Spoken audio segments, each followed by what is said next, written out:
She was poor, yet she gave. He was rich, yet he felt hollow. Those words echoed in Ethan's mind long after Lila had spoken them without actually saying them. Because everything about her, the way she smiled, the way she walked, the way she carried a torn backpack like it was a treasure, said exactly that, and everything about him, the tailored suit, the heavy watch, the perfectly polished shoes now gathering dust, said the opposite. As they walked deeper into the heart of the city, Ethan felt something inside him slowly unfurl. A part of himself he did not even know had curled up long ago, shrinking away from life, hiding behind tinted windows and towering walls. Lila, unaware of his internal unraveling, continued skipping beside him, humming a tune that fluttered in the air like a small bird's wings. You know, she said suddenly, pausing mid-step, Mama always says that having little makes you see how big your heart can get. He stared down at her, unsure whether to laugh or cry. How could such a small child carry such truths, and what does she say about having a lot? He asked quietly. She thought for a moment, tapping her chin.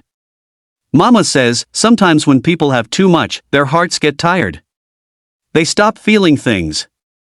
She turned and looked directly at him, not accusing, not judging, just seeing. It startled him so deeply he almost stopped walking. They turned onto a narrow lane where the walls were close enough for Lila to run her fingers along the chipped paint. This street smells different every hour, she said playfully. In the morning it smells like spices. At noon it smells like dust. And now it smells like fried pakoras. Sure enough, the delicious aroma drifted toward them. Ethan's stomach growled, embarrassingly loud. Lila giggled. You hungry? I guess I am, he admitted, surprised. She grabbed his hand and dragged him toward a small stall with a crooked sign reading, Banu's Pakoras, best in the neighborhood. The woman behind the stall was big, warm, and smiling. Lila Beta, she called. Brought a new friend today? Ethan opened his mouth to speak, but Lila answered first. He's learning how to walk. Banu raised an amused eyebrow. Is that so? You must be important then. Ethan felt heat crawl up his neck. Important. If only she knew how people described him: intimidating, untouchable, ruthless in business. No one had called him important with gentleness in a very long time. 2 pakoras, Lila said proudly, and extra sauce for him. He looks like someone who likes extra. Ethan found himself smiling again. These simple interactions felt like pieces of a world he had never been allowed into. Banu placed the fresh pakoras on a piece of newspaper. Ethan reached for his wallet, but Lila stopped him. No, she said firmly. My treat. He blinked. Lila, you don't have to. It's okay, she insisted, pulling out a few coins she had been collecting in her pocket. They were not many. Probably all she had. Something twisted painfully in his chest as she paid for both of them, proudly lifting her chin, as though she were giving him something priceless, and maybe she was. They sat on a low stepside near the stall. Ethan bit into the pakora, hot, crispy, perfectly spiced. He closed his eyes, savoring the simple, honest flavor. It was better than anything he'd eaten in his high-end diet-managed life. See? Lila nudged him. Food tastes better when you eat it here.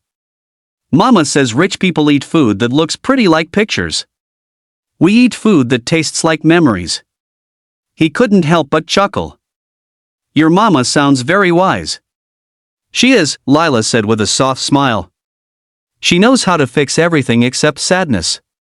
Ethan's heart paused. Is she sad often?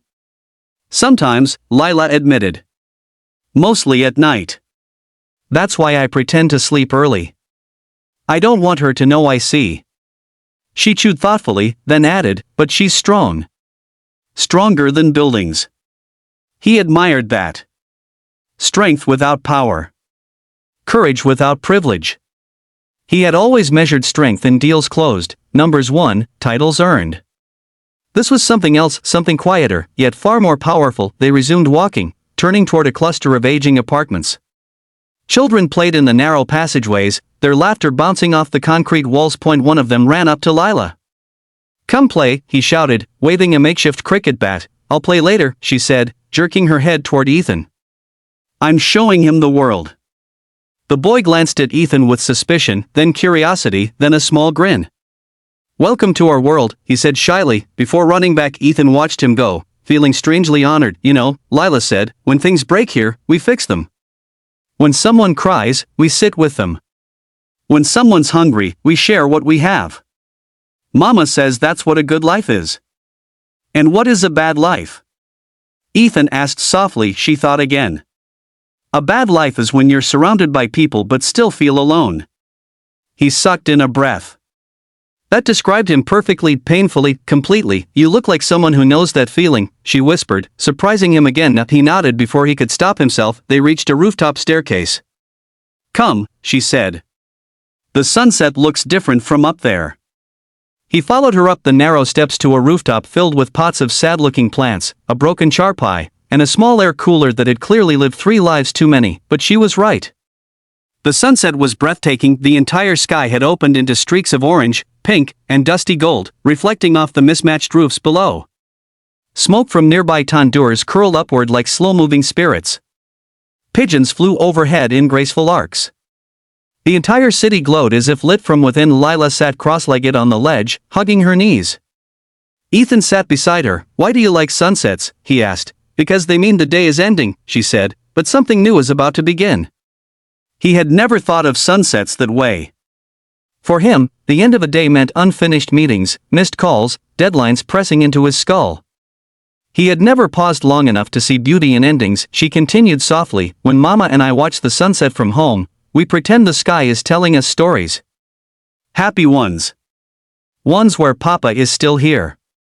There was a tremor in her voice, but she didn't shed a tear. She had learned to speak grief without crying. That alone made Ethan's heart ache. What do you think the sky is saying right now? He asked. She leaned against him without hesitation. It's saying, you look sad too. Ethan froze. She wasn't wrong. He stared out at the fading light. Life gets heavy sometimes. Lila nodded. Mama says when life gets heavy, you share the weight. So it gets lighter. I don't think I've ever shared it, he admitted. That's why it's heavy, she said simply. They sat in silence, listening to the distant honking of rickshaws, the laughter of children, the soft call of evening prayers echoing through side streets. So the world felt alive. Real. Messy. Human. For the first time in years, Ethan felt small, not in a humiliating way, but in a grounding way. As if he had spent his life floating above everything, and now, finally, he was touching earth. Lila suddenly reached into her tattered backpack. Here, she said, pulling out a small folded piece of paper. He opened it. It was a drawing, crude yet beautiful, of a big building with a sign that read, Dr. Lila's Hospital. And next to it, a stick figure of a little girl wearing an oversized white coat. So you can remember my dream, she said. Even when you go back to your big buildings. He looked at her, speechless.